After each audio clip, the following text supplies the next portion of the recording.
রাস্তা একটা উল্টা বাহন দিয়ে সে সবার করতেছে প্রতি রাস্তায় হঠাৎ করে এই উল্টা বাহন হারিয়ে গিয়েছে। এই উল্টা বাহন হারিয়ে গিয়েছে যে ওই বাহনের মাথাটা খাবার ছিল, খাদ্য ছিল, যেগুলো খেয়ে সে বিশাল বড় পানি দিবে।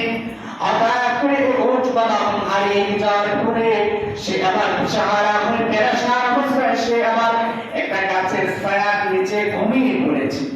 গাছের ছায়ার নিচে ঘুমিয়ে যাওয়ার পরে ঘুম থেকে ওঠার পরে এই উল্টা বাহনটা শুনে কাছি আবার সুস্থ মেজাজ আবার জবাব দিই যে জিনিসটা হারিয়ে গিয়েছে, হারিয়ে যাওয়ার পর এটা না শুনে হাসুন হয়েছে। এটা দেখার পরে সেটা নিজেকে আবার ধরে রাখতে পারবে, খুশি খেলায় ধরে রাখতে পারবে না। আনন্দ সবচে আনন্দ চিত্রে আমার বললেন আল্লাহ আপনি আমার বান্দা, আমি আপনার রব। একটা বিপরীত করে ফেলেছে, মানে আনন্দের সহায়তা হয়ে একটা আরেকটার বিপরীত বলে ফেলেছে। বলা উচিত ছিল আল্লাহ আপনি আমার রব, আপনার আমি বান্দা। এটার বিপরীতে বলে বলছে আল্লাহ আপনি আমার বান্দা, আপনি আমার বান্দা আর আপনার আমি রব। একটা আরেকটার বিপরীত বলে ফেলেছে। সুস্থ কথা যে আমি একটা উদাহরণ দিয়ে বলি। মনে করেন দুই ছেলে স্কুলে, একটা ছেলে স্কুলে পড়ার ওই ছেলের সাথে যার সম্পর্ক ছিল মেয়ে একদম স্কুলে পড়ে, অথবা কাহিনীর কোনো পদ্ধতিতে দুজনের অভির সম্পর্ক হয়েছে। অভির সম্পর্ক হয়ে যাওয়ার পর এবার এই ছেলেটা সে চাইতেছে যে এই মেয়ে বা এই গাড়ি পরিবারটাকে যেন আমি পাই, যেহেতু আমার সন্তানটার ভেঙে আছে। এবার এই মেয়ে বলছে যে তুমি যদি আমাকে পেতে চাও তাহলে তুমি আমার বাবার সামনে, যেহেতু আমার বাবা চৌধুরী পরিবারের সন্তান চৌধুরী সাহেব, তুমি আমার বাবার সামনে দাঁড়িয়ে বলবা যে আপনার মেয়ে বলি আমার সন্তান, আমি আপনার মেয়েকে বিবাহ করতে চাই।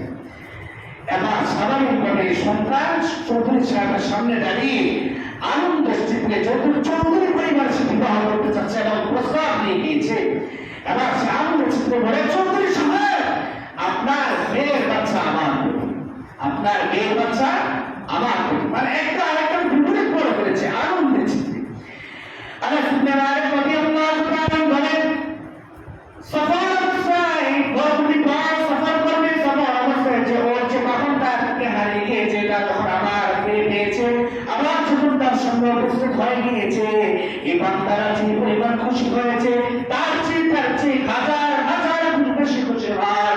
বান্দা যখন তওবা করে, অন্যায় করে অপরাধ করে, অন্যায় অপরাধ করার পর আল্লাহর দরবারে তওবা করে আল্লাহ তাআলা হাজার হাজার গুণ বেশি পরিমাণ খুশি হয়ে যায়। সুবহানাল্লাহ। তো যে গুনাহ করে, অন্যায় করে, অপরাধ করে, অন্যায় অপরাধ করার পরে যখন আল্লাহ তাআলার দরবারে নিজেকে বিনয়ের সাথে প্রকাশ করে মোনাজাত দিয়ে আল্লাহর মুখে ইবাদা দয়ার সমস্ত ইবাদতের গুণ মোনাজাতের মধ্যে বসে যখন নিজের এই গুনাহকৃত কর্ম আল্লাহর দরবারে একনিষ্ঠতার সাথে নির্জনে নিস্তবে বসে যখন আল্লাহর দরবারে নিজের বিনয়তা প্রকাশ করে আল্লাহ তাআলা তখন তার সমস্ত গুনাহকে ক্ষমা করে দেন। সুবহানাল্লাহ। আল্লাহ রাব্বুল আলামিন বলেন কুল্লি ইবাদিয়াল্লাযীনা আসরাফু আলা আনফুসিহিম লা তাকনাতু মির রাহমাতিল্লাহ। হে আমার বান্দা বান্দিগণ, আল্লাযীনা আসরাফু আলা আনফুসিহিম লা তাকনাতু মির রাহমাতিল্লাহ। তোমরা যে অন্যায় অপরাধ করেছো, যে অন্যায় অপরাধ করার কারণে তোমার নিজের নফসের উপর জুলুম করেছো, অত্যাচার করেছো, অবিচার করেছো, লা তাকনাতু মির রাহমাতিল্লাহ, তোমরা আমি আল্লাহ তাআলা নৈরাশ, আল্লাহ তাআলা পক্ষ থেকে তোমরা কখনো নৈরাশ হয়ে যেও না, আল্লাহ তাআলার রহমত থেকে তোমরা কখনো নৈরাশ হয়ে যেও না। ইন্নাল্লাহা ইয়াগফিরু যুনুবা জামিআ ইন্নাহু হুয়াল গফুরুর রহিম। নিশ্চয়ই আল্লাহ তাআলা ক্ষমাশীল এবং ক্ষমা করতে তিনি ভালোবাসেন। ওয়াহশী নবী সাল্লাল্লাহু আলাইহি ওয়াসাল্লামের চাচা হামজা রাদিয়াল্লাহু তাআলা আনহুকে হত্যা করেছিল। শুধু হত্যা করে নাই, এমন ভাবে হত্যা করেছে, হত্যা করার পরে এই কোণে থেকে চিবিয়ে চিবিয়ে বাদশাহ এসে খেয়েছে। আল্লাহ পাক রব্বুল আলামিন এই বাদশাহের হত্যাকাণ্ড নবী আলাইহিস সালাতু ওয়াস সালামের দরবার বাদশাহ যখন নিজের বিনয়তা প্রকাশ করে কৃতকর্মে তার অন্যায় কোনো স্বীকারোক্তি দিয়ে বলে যে আমি অন্যায় করেছি, আমার জন্য রহমত, আমার জন্য মাগফিরাতের দরজা খোলা আছে কিনা? নবী আলাইহিস সালাতু ওয়াস সালাম বলেন না, তোমার জন্য কোনো রহমতের দরজা খোলা নাই। আল্লাহ তাআলা সমস্ত নবীকে বললেন ওয়াহশীকে আমি আল্লাহ তাআলা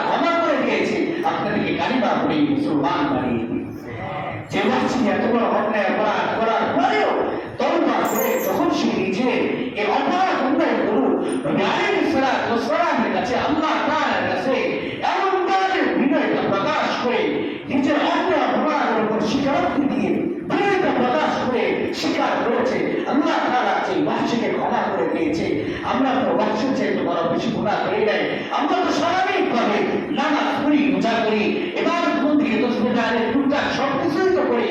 এর পরেও যদি টুকটাক গুনাহ হয়ে যায়, আমাদের তো প্রতিনিয়ত সময় গুনাহ হয়, তারপরে গুনাহ আমরা নিজেদের বিরোধিতা প্রকাশ করি, আল্লাহ তাআলা দরবারে যদি মুনাজাতে হাত করি, আল্লাহ তাআলার কাছে বলি, আল্লাহ কি ক্ষমা করবেন না?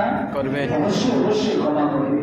এই কথাগুলো এই কারণেই বলতেছি, কারণ কখন কোন সময় কার কোন থেকে মৃত্যু হয়েছে বলা যায় না।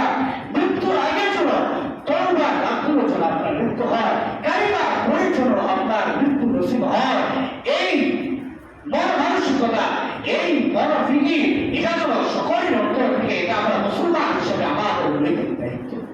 এটা অবশ্যই অবশ্যই করা দরকার। যে নবীর দিনে ফিল ইয়াউমি মিআতা মাররাতি, যে নবীর দিনে 100 বার তওবা করেছে, সেই নবীর চাইতে তো আমরা কম করে রাখি। নাউযুবিল্লাহ। যে নবী গুনাহ করেছিলেন, মাসুম ছিলেন, নিষ্পাপ ছিলেন, নবী আলাইহিস সালাতু ওয়াস সালাম তিনি যদি 100 বার তওবা করে, আমাদের তো আরো বেশি করা দরকার। এগুলো শুধু আমরা তওবা করি না, বরং 5 প্রহরের নামাজের দমনে আপনার কর্মদ্বারে পৌঁছে যায়। আমরা ঘুমিয়ে থাকি, অবহেলার সময় কাটিয়ে দিই, নামাজকে বার্তা দিই না, আল্লাহ ভয় আপনার অন্তরে থেকে না। খোদার কসম করে বলি, যেদিন আল্লাহ তাআলা পক্ষ হতে আজরাইলের মাধ্যমে ডাক চলে আসবে, সেদিন ক্ষমা করা, তওবা করার কোনো সুযোগ থাকবে না। আল্লাহ পাক রব্বুল ইজ্জত আপনাকে আমাকে মৃত্যুর আগে যেন কালিমা নসিব হয় এবং তওবার মাধ্যমে যেন কালিমা নসিব করার জন্য আল্লাহ তাআলা তাকে সারা জীবন সে তৌফিক দান করুন। যে কথাগুলো বললাম, এই কথাগুলোর প্রথমে আমাকে এবং আপনাদের সকলকে সহিভাবে সুন্দরভাবে আমল করার তৌফিক দান করুন। রাসূল বিল্লাহি ওয়া ফাতহুন করিম ওয়া বাশশিরিল মুমিনিন, যারা সুন্নাত করে তারা ছাড়া গেল কবলা জুমআ।